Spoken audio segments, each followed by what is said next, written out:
میرے اعلیٰ حضرت کا ایک شعر ہے حضرت خدیجہ کے بارے میں، ایک شعر ہے پر کیا بات ہے۔ اعلیٰ حضرت فرماتے ہیں سچی ماں پہلی ماں، کہف امن و امان، اصحاب کہف کی غار نہیں تھی، آپ فرماتے ہیں سچی ماں پہلی ماں، کہف امن و امان، حق گزارے رفاقت پہ لاکھوں سلام۔ آپ فرماتے ہیں جس طرح اصحاب کہف کو اس غار کے اندر جا کے سکون ملا تھا، اس طرح ہماری پہلی ماں کے پاس جا کے ہمارے نبی کو سکون ملا کرتا تھا۔ کہف امن و امان، یہ غار ہے امن و امان کی، جس طرح صحابہ کہف کی غار تھی۔ میرے بھائی، حضرت سیدہ خدیجہ الکبریٰ رضی اللہ تعالیٰ عنہ کی یاد منانا، ان کا ذکر کرنا، اس لیے تو ضروری تھا ہی کہ وہ ہم سب کی ماں ہیں، اس لیے بھی ضروری ہے کہ وہ امت مسلمہ کی محسنہ ہے، اور اس لیے بھی ضروری ہے، یہ جملہ یاد رکھیے گا، اس لیے بھی ضروری ہے کہ جب حضرت خدیجہ کا تذکرہ ہوتا ہے تو میرے رسول پاک راضی ہوتے ہیں، حضور خوش ہوتے ہیں جب حضرت خدیجہ کی بات ہوتی ہے۔ جب حضرت خدیجہ الکبریٰ رضی اللہ تعالیٰ عنہ سے کوئی محبت کرتا، کوئی احترام کرتا تو حضور راضی ہوتے۔ پہلی محسنہ، قرآن مجید سورہ احزاب کی آیت نمبر 6 میں اللہ کریم نے فرمایا النبی اولیٰ بالمؤمنین من انفسہم، یہ نبی مومنوں کی ان کی جانوں سے بھی زیادہ مالک ہے، وازواجہ امہاتہم، اور فرمایا نبی پاک کی ازواج مومنوں کی مائیں ہیں۔ حضرت خدیجہ الکبریٰ رضی اللہ تعالیٰ عنہ پہلی ماں ہیں مومنوں کی۔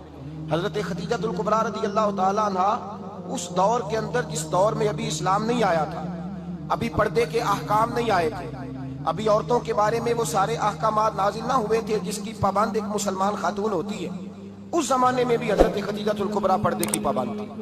اس دور کے اندر بھی حضرت خدیجہ الکبریٰ سچ بولا کرتی تھی۔ اس دور کے اندر تاجر نفاست تھی، بہت بڑے تاجر کی بیٹی تھی، بہت بڑے، اور باپ کے انتقال کے بعد حضرت خدیجہ نے خود تجارت سنبھالی، خود۔ یہ کیسی تاجرہ ہے جو کبھی گھر سے باہر نہیں نکلی، یہ کیسی تاجرہ ہے جنہوں نے کبھی جا کے کسی آدمی کے ساتھ گفتگو نہیں کی، یہ کس قسم کی تجارت پیشہ خاتون ہے جو کبھی مارکیٹ اور بازار نہیں گئیں، لیکن مکے میں جن کا مال سب سے زیادہ بکتا تھا وہ حضرت خدیجہ الکبریٰ ہے۔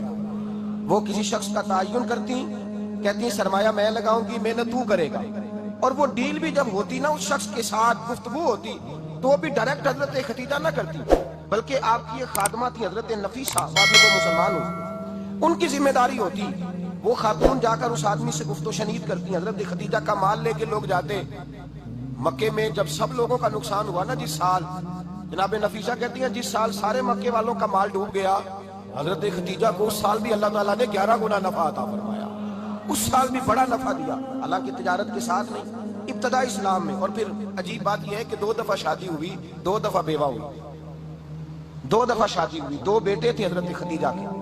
نبی پاک صلی اللہ علیہ وسلم سے قبل آپ کے 2 بیٹے تھے، ہند اور حالہ، دونوں مسلمان ہوئے، دونوں حضور کے صحابی ہوئے، 2 شہزادے تھے حضرت خدیجہ کے، 2 دفعہ پہلے شادی ہوئی، دونوں خامد انتقال کر گئے، عرب کے بڑے بڑے، اور حضرت خدیجہ بنو قریش میں سے ہیں، 3-4 نسلیں اوپر جا کر ان کا خاندان نبی پاک صلی اللہ علیہ وسلم کے ساتھ مل جاتا ہے۔ 2 دفعہ نکاح ہوا، آپ بیوہ ہو گئی، دونوں دفعہ خامد وصال کر گئے۔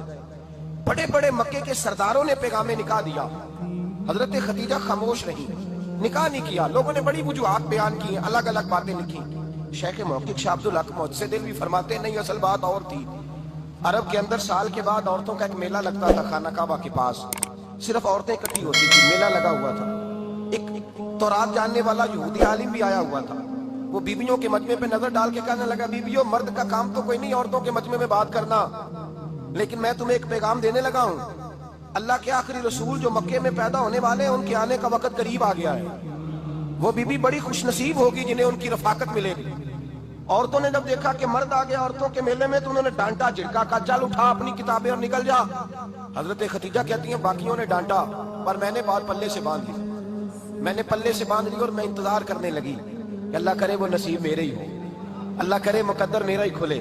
آپ فرماتی ہیں میں تسبیح پڑھتی، درود پڑھتی، میں اس زمانے میں جو اللہ کا ذکر جس طرح ہوتا تھا وہ میں شروع کرتی، اور جب فارغ ہوتی تو میں التجا کرتی کہ اللہ میرے نصیبے کھول دے۔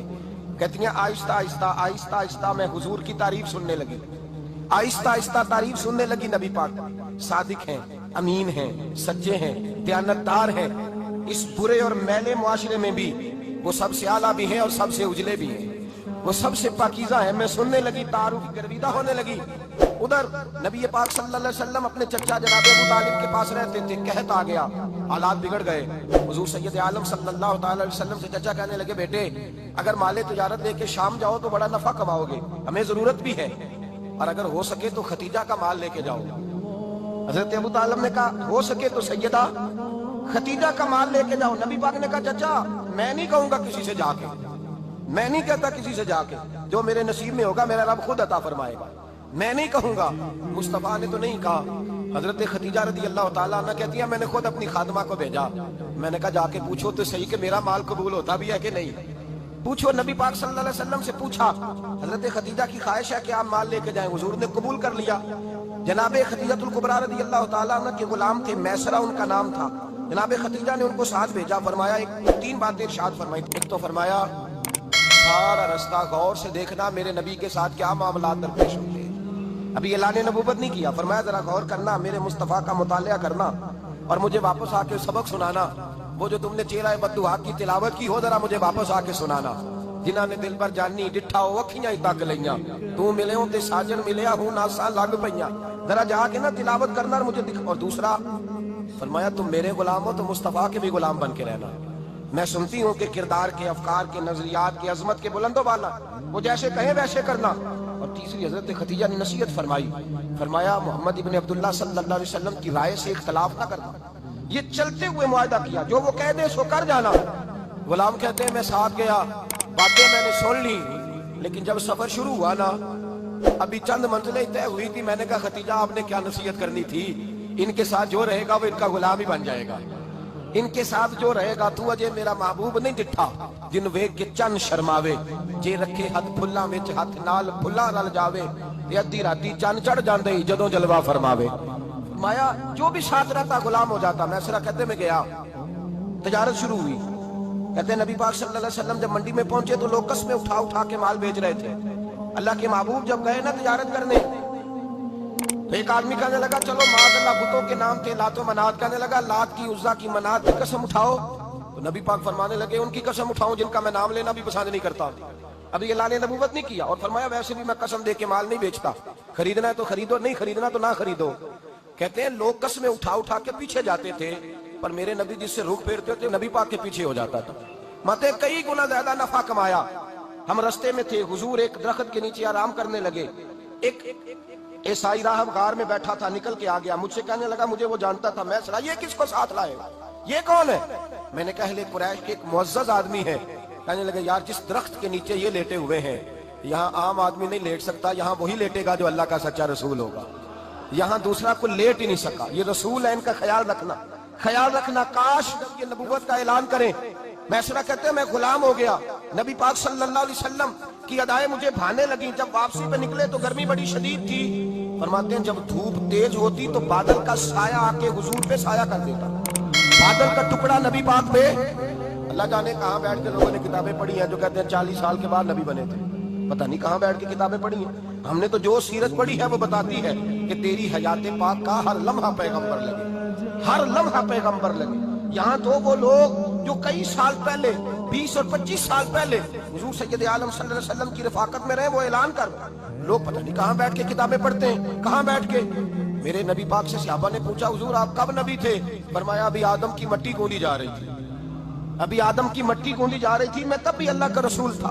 میرے بھائی نبی رحمت سید عالم صلی اللہ علیہ وسلم کے غلام حضرت خدیجہ کے غلام کہتے واپس آیا، اور پہلے بھی کئی دفعہ حضرت خدیجہ کا مال گیا تھا، بڑے نفع آئے تھے، پر جو نفع اس سال آیا وہ پہلے کبھی نہیں آیا تھا۔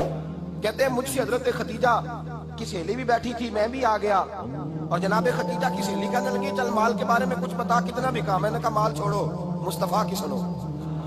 اور پھر کہتی چلو ٹھیک ہے، بادل سایہ کرتا تھا، چلو ٹھیک ہے، تم سے راہب نے پوچھا تھا یہ صحیح ہے، انہوں نے تیری سارے رستے بڑی خدمت کی، تیرا بڑا خیال رکھا، پر یہ بھی بتا تجارت کیسے ہوئی؟ تو میں سرا کہنے لگا زندگی میں نے بھی ساری گزار دی ہے، پر اس رسول کے ساتھ 4 دن ہی گزارے ہیں، حد ہو گئی مجھ سے، اور کچھ نہ پوچھو، اور کچھ نہ پوچھو، آ میرے دل آمنہ کے لال کی باتیں کرے، اور کچھ نہ پوچھو، بس ذکر ان کا چھیڑیے ہر بات پر، اور چھیڑنا شیطان کا عادت کیجئے، بس مجھے حضور کے تذکرے بیان کرنے ہیں، ذکر مصطفیٰ کرنا ہے۔ حضرت خدیجہ الکبریٰ بڑی متاثر ہوئی، کہتی ہیں مجھے درجنوں لوگوں نے پیغام نکاح دیا تھا پر میں نے سنی نہیں تھی، میں نے نفیسہ کے ہاتھ پیغام بھیجا، میں نے کہا میری عمر 40 سال ہے، ان کی 25 سال ہے، اور میرا احوال اور طرح کا ہے، وہ شہنشاہ ہے، جا کے پوچھو تو صحیح۔